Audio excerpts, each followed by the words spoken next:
Reflect Tamil Nadu நேயர்களுக்கு இனிய வணக்கங்கள். இன்றைய நேர்காணலில் நம்முடன் இணைந்திருப்பவர் மூத்த பத்திரிகையாளர், தமிழ்நாடு பத்திரிகையாளர்கள் பாதுகாப்பு கூட்டமைப்பின் மாநில தலைவருமான இலசை கணேசன் மற்றும் மூத்த பத்திரிகையாளர் ஐஸ்வரன் அவர்கள் நம்முடன் இணைந்திருக்கிறார். அவருடன் இந்த 2024 பாராளுமன்ற தேர்தல் முடிவுகள் வெளியாகியுள்ள நிலையில் பாஜக அரசு, மோடியின் தலைமையான அரசு கடந்த ஆட்சி காலத்தில் பெரும்பான்மையுடன் செயல்பட்டது. ஆனால் இன்று பெரும்பான்மை இழந்து காணப்படுகிறது. வெற்றி என்று சொன்னாலும் கூட வெற்றியை சார்ந்து இல்லாமல் கூட்டணி ஆட்சியை நம்பிதான் இருக்கிறது. இது நீடிக்குமா என்பதை பற்றி நம்முடைய மூத்த தோழர் இலசை கணேசன் அவர்கள் கேள்விகளை கேட்போம். வணக்கம் தோழர். இன்னைக்கு தேர்தலாக இருந்த காலத்துல 13 நாட்கள் பிரதமராக இருந்திருக்கிறாரு. அதற்கு அடுத்து 13 மாதங்கள் அவர் பிரதமராக இருந்திருக்கிறார்.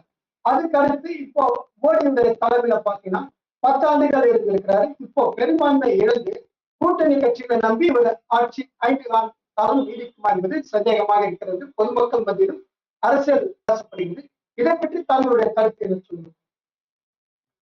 13 நாட்கள் ஆண்டார்கள் உண்மை, 13 மாசம் ஆண்டார்கள் உண்மை, அதுக்கு பிறகு 5 ஆண்டு ஆட்சி நிறைவு பண்ணார்கள். அதோட படிப்படியா காங்கிரஸ் கட்சி பின்னடைவு தேய அதனுடைய சாதகமான வாய்ப்புகளை பாஜக பயன்படுத்தி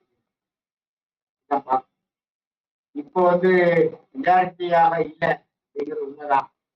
ஆனாலும் கூட அவர்களுக்கு மெஜாரிட்டி எப்படி வர வைக்க வேண்டும் தந்தது.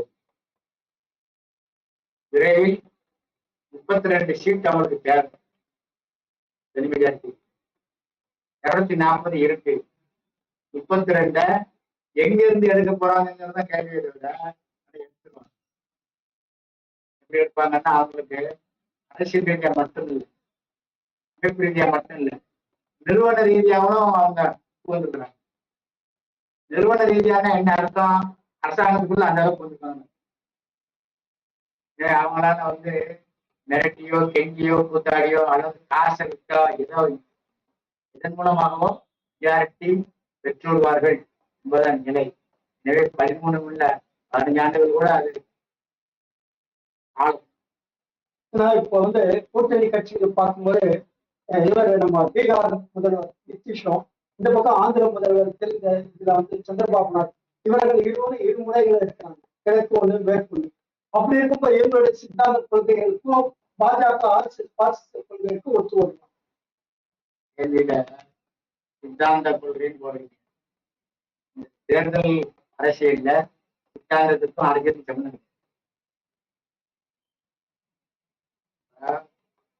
இந்தியா கூட்டணியில 25 கட்சிகள் இருக்கு.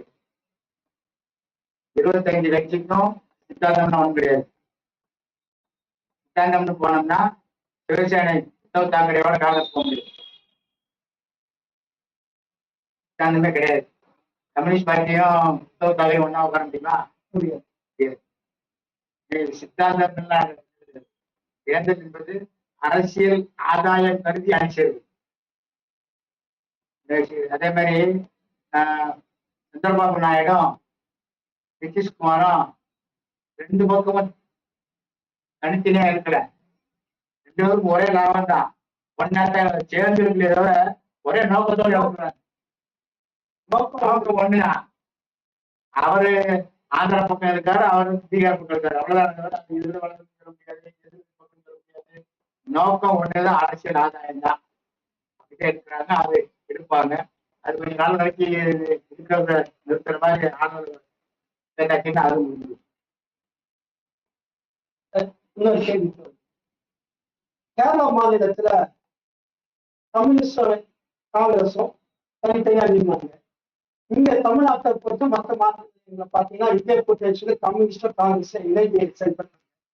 இப்போ கம்யூனிஸ்ட் தொடர்ந்து வெற்றி பெற்ற அந்த கேரளா மாநிலத்தில் இப்போ தோல்விக்கு என்ன காரணம்? என்னுடைய வித்தியாசம், அதாவது கேரளாவில் கம்யூனிஸ்ட் கட்சிகள் தொடர்ந்து வெற்றி பெற்று மாறி மாறி காங்கிரஸ் கம்யூனிஸ்டும் மாறி மாறி கேரள மக்கள் சட்டசபைக்கு ஒரு மாதிரியாகவும் நாடாளுமன்ற தேர்தலுக்கு ஒரு மாதிரி வாக்களிக்கப்படுகிறது. போன தடவை நாடாளுமன்ற தேர்தலில் காங்கிரஸ் அதிக வெற்றி பெற்றது. அதுக்கு பிறகு நம்ம சட்டமன்ற தேர்தலில் கம்யூனிஸ்ட் அலையன்ஸ் வெற்றி பெற்றது. இந்த கேள்வியே முதல்ல கேட்க முடியும். அதுக்கு சமம் கிடையாது. இப்போ பொறுத்தவரை காங்கிரஸ் வெற்றி பெற்றாலும் வரக்கூடிய சட்டமன்ற தேர்தலில் மீண்டும் கம்யூனிஸ்டுகள் அதிகாரத்தில்